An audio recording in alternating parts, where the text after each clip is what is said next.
Hi, YouTube. I'm so sorry to my flatmates. They've heard me film this intro like 50 billion times, but I'm just going to keep doing it until I get it, because if I don't film this today, I'm not going to film it. So, anyway, Dune 1. Since it's been so long since I've made a video, I'm getting back to my roots.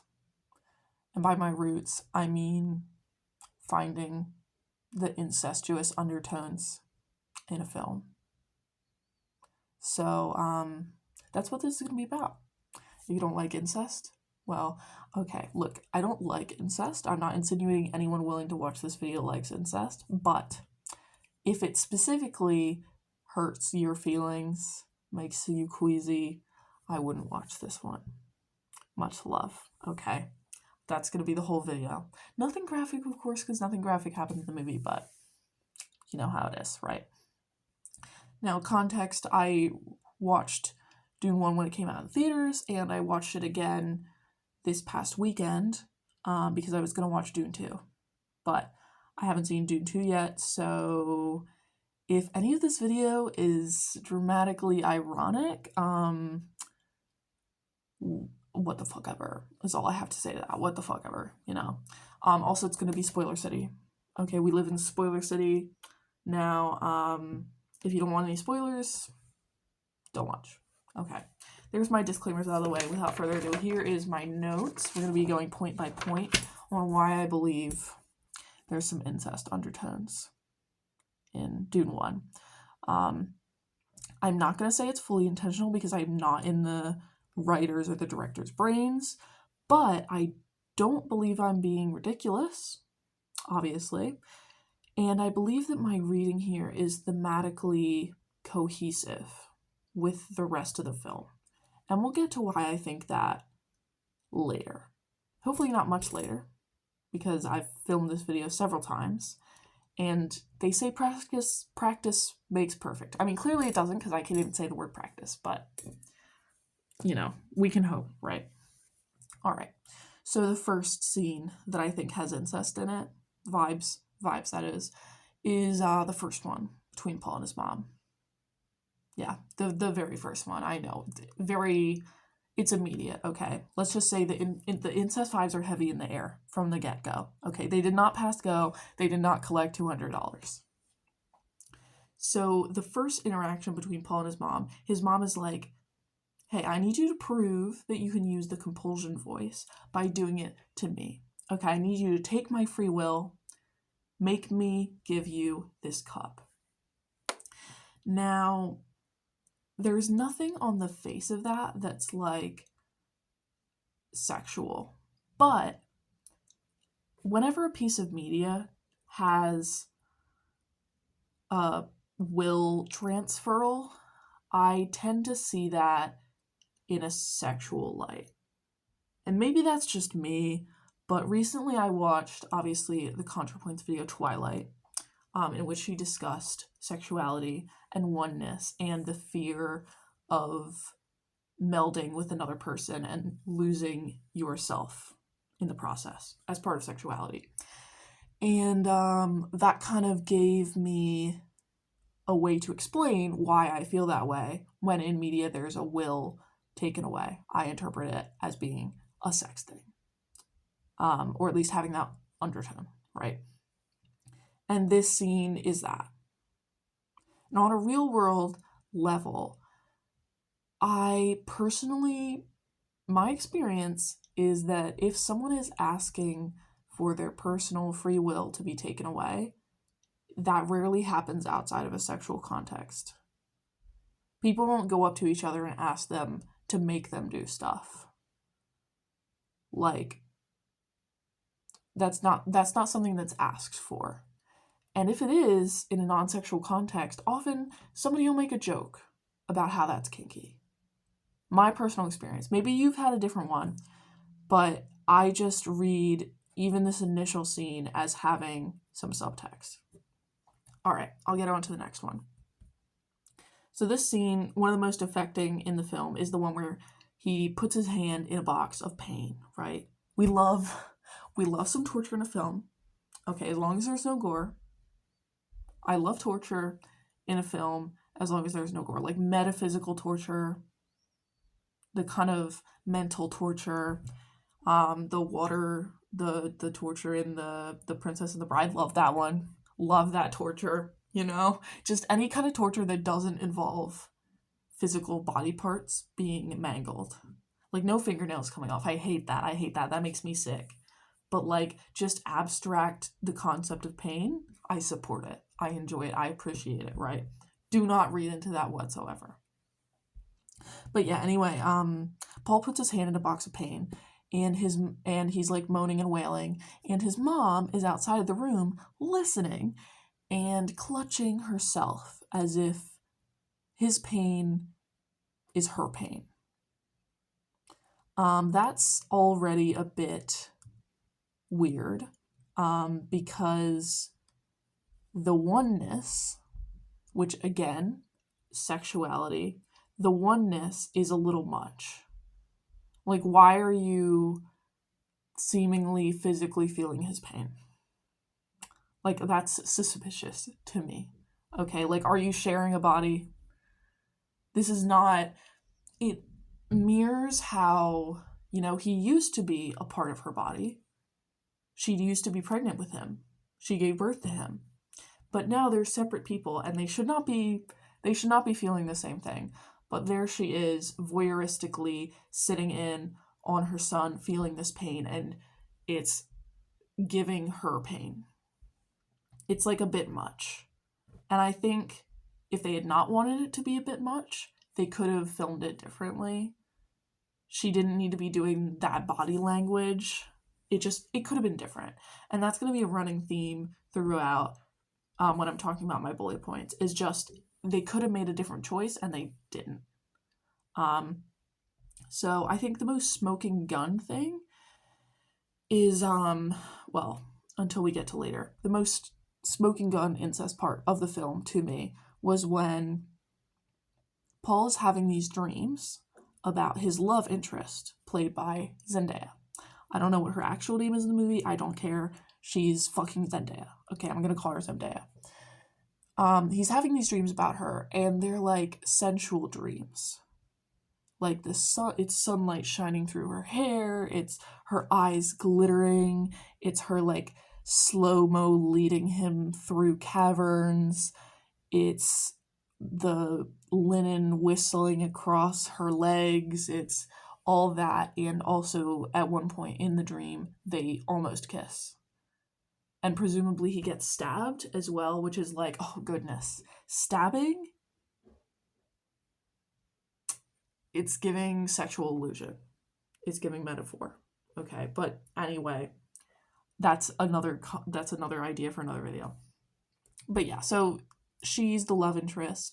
He is sexually interested in her, in the dreams, at least. And there's a scene in the film where his mom goes to wake him up from one of these dreams, and she's saying his name, and the love interest in the dream is saying his name, and it's his mom's voice transferring in his dream, becoming his love interest voice. Which is a crazy choice to make if you do not intend it to read as incestuous. Like, why else would you do that? I just have to ask. Like, did they think it would be clever? Because I struggle to see why you would do that if you were not aware of how it would read. Like, that's a big no-no. That's like, do not conflate the mother of your protagonist with the love interest of your protagonist in such a direct way unless you intend for there to be a incest undertone. Like, if you do not intend that, that is a big no-no. Like, big do not do that. Only a big yes if incest. Otherwise, big no. Okay? So, yeah, I think that was the moment when I was watching the movie where I was like, okay, I'm not just an insane pervert. I think I'm onto something. So, basically, I'm an insane pervert who's onto something. Okay? There's a difference. Some of us insane perverts, we got stuff going for us, and some of us are just sitting around not making YouTube videos. Like, come on, guys. We need to get out of the woodwork. Okay, we need to start changing society in our image. Okay, anyway. Call to action aside for the insane perverts. The next thing that I think is giving incest in Dune 1 is the fact that Paul finds out using his psychic abilities that his mother is pregnant. Presumably before his father knows that he is having another child. So that level of intimacy is already a bit much. Like, why do you know before the dad? And then the other bit of it is the oneness again. Like, he knows what's going on in her body just after she finds out what's going on in her body. Like, that kind of connection feels wrong. Like, it feels like, why do you have this level of intimate knowledge of your mother's body? Like, it's giving incest to me. Okay, is what I have to say about that. And you can disagree. I'm gonna continue to do my spiel. You're welcome to fuck off at any time.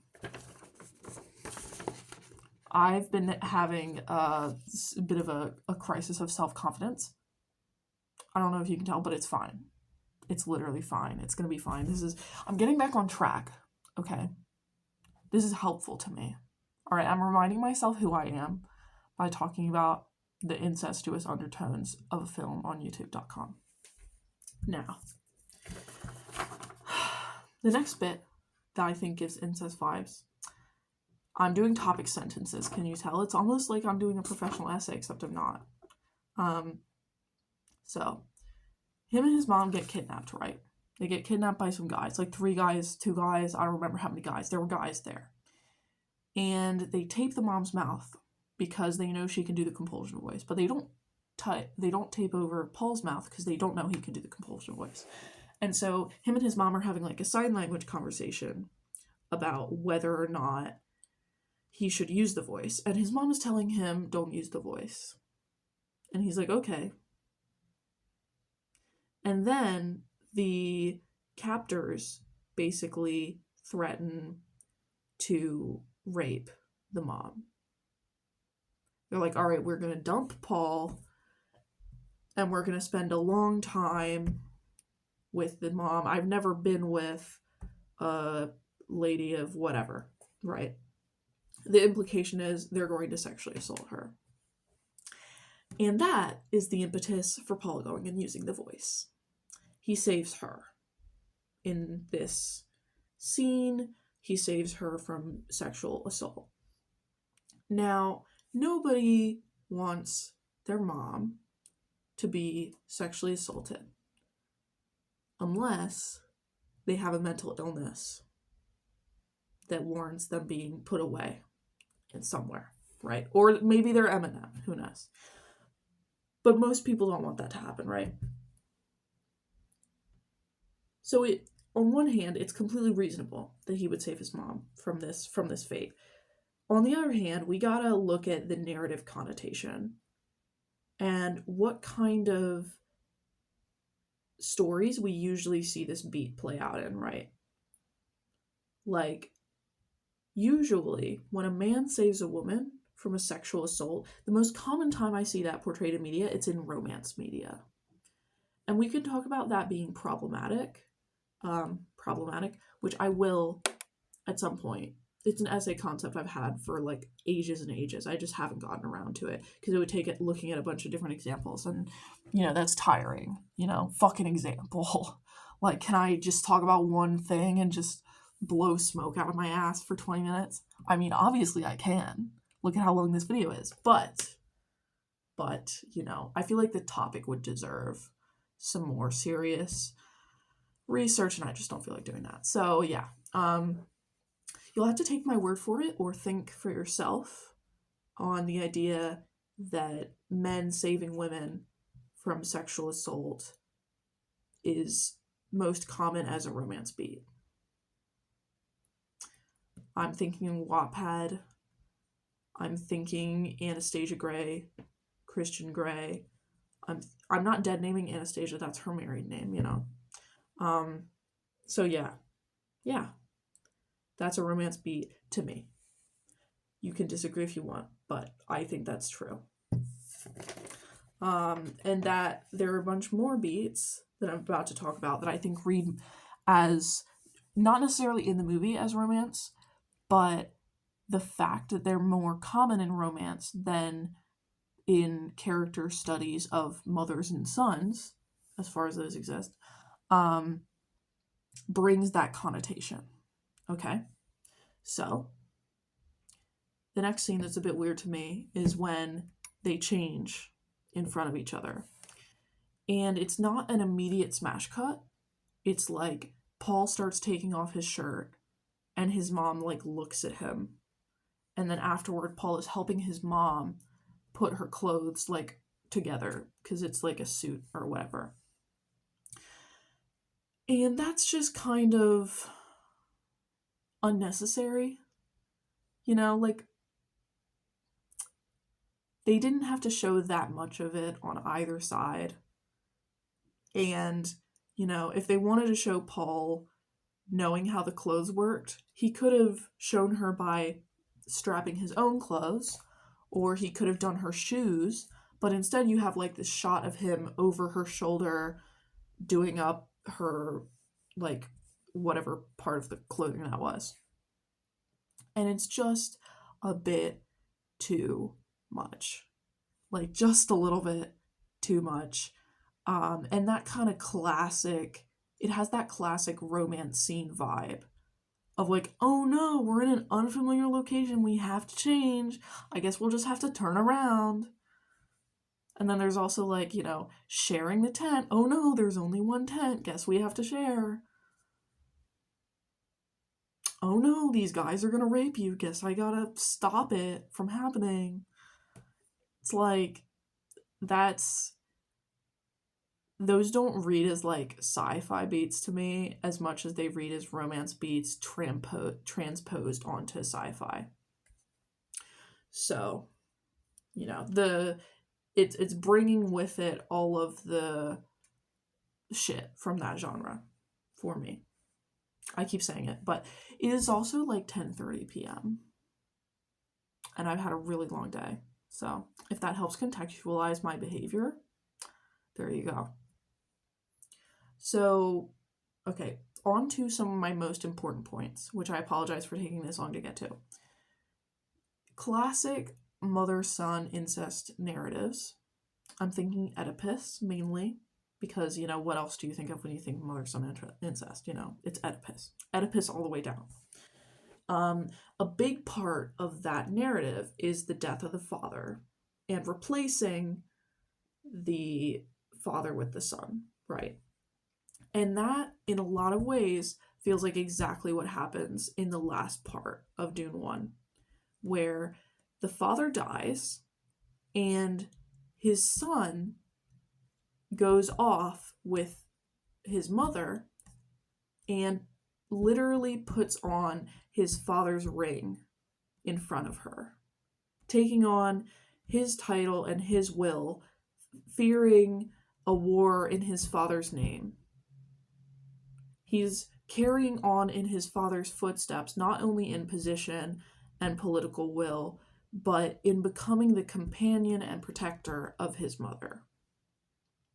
So his mother, and being one of these Bene Gesserit witches and being an outsider to this noble house where she's married in, or not even married, she's not married to him. Someone even calls her a concubine at one point.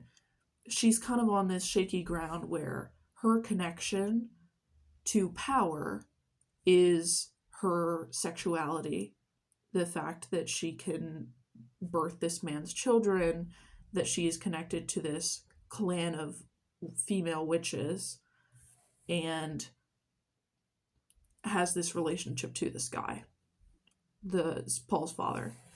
And then when she and Paul go into the desert, it's him who knows the ways of the desert and him who defends and connects her to the Fremen.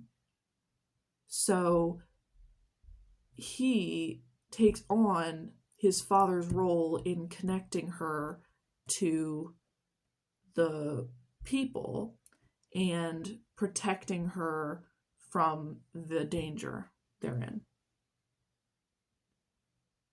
So I kind of, yeah, and there is quite a bit of that journey that it's just them.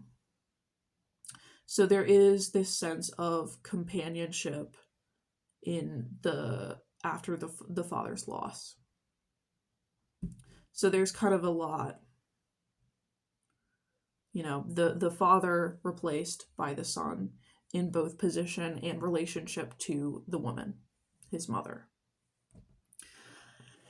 And then the moment in the movie where I was squealing to Amelia, who was watching with me.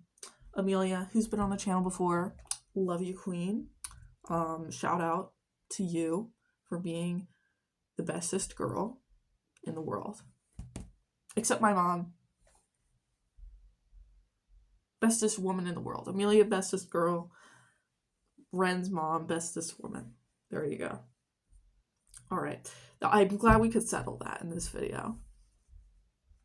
Now, the next bullet point I want to talk about, and the last one before my final point, is there's a kind of convoluted setup where they go and they meet the Fremen, and the boss, the leader of the people that are there, is like, whoa, we can take on this boy, but we cannot take on the woman. She's too old. She can't learn the ways of the desert or whatever.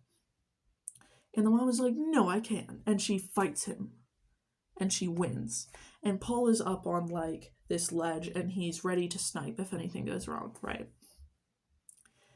So then what happens is the leader of the tribe is like, I don't know if they're actually called tribes, I'm just calling them out, is like, whoa, well, I guess you can come along with us then. And then some other fucking guy is like, I don't think so. See, it's actually the strongest of us who gets to lead. And she beat you. So I'm going to challenge her. But actually, also, if someone else wants to be challenged by me in her place, go ahead. And his exact words are, who will be her champion?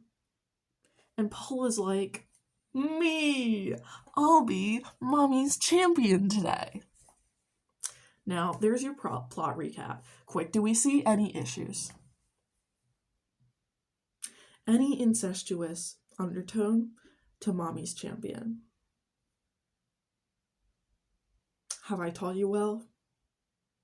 No? Okay, well, there are so many other ways this could have gone. If they wanted this conflict to be the issue, maybe his mom steps back and he threatens with he's like, whoa, I'm the sniper up here. Maybe the guy who says who will be her champion says those words literally any other way. Like, how about, will someone fight in her place? Would someone volunteer? If she doesn't want to fight, we can accept next of kin. Literally anything. But it's this kind of possessive, romantic concept of her champion, who's then her son. And again, I feel like that's the final nail in the coffin for the romance beats between the mom and the son in the film. Like we got them all. We're hitting them one after another.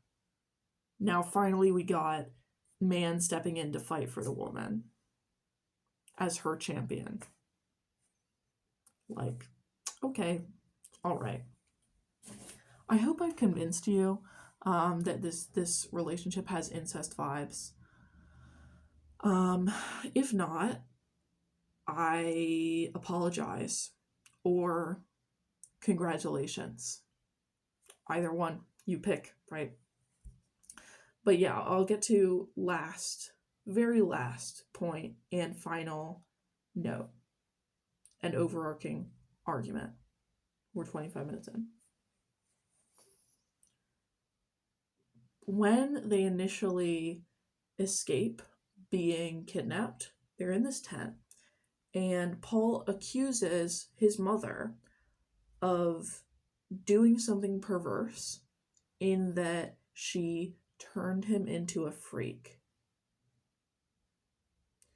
There's this tension throughout the whole movie that their relationship is perverse. And it's because of this, but I think because she trained him in the way that boys are not supposed to be trained or whatever. But I think that's magnified by the incestuous undertone. I'll continue. So, the mother in this situation is the mother of the Antichrist. She's the anti-Mary. She's not a virgin. She's evil-ish. She's connected to this secret society of witches. She's the willing Rosemary. Yeah, she's just like the specter of the witch mother, basically. And she loves her son, and he loves her, but it's in a wrong way. I think that's what all of this gets across, is that they love each other, but maybe it's not the way that they should. Like, something's fucked up. It's all fucked up. And I think that's kind of the reason I think this could be intentional. The incest subtext is because it works with the other themes and it supports what they're going for. Like, Paul's birth is a result of a eugenicist program to use sex and human reproduction to cause a holy war by birthing the Antichrist. Like, there's so much that Dune is about going against nature. And I know that even outside of this movie, though I haven't seen the other ones, obviously, and I haven't read the books, it's about going against nature. And Paul's birth has already supposedly gone against nature. You know, they've manufactured him. What's more against nature than incest? I think the if I'm beating a dead horse, I apologize.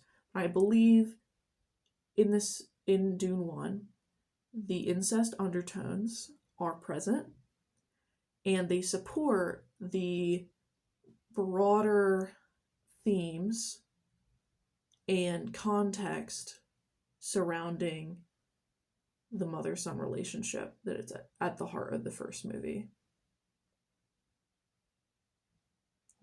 The sexual perversion of that relationship mirrors the sexual perversion of their situation. So, that's my semi-unhinged take on Dune 1. Happy for you, or sorry that happened. Love you guys. Bye.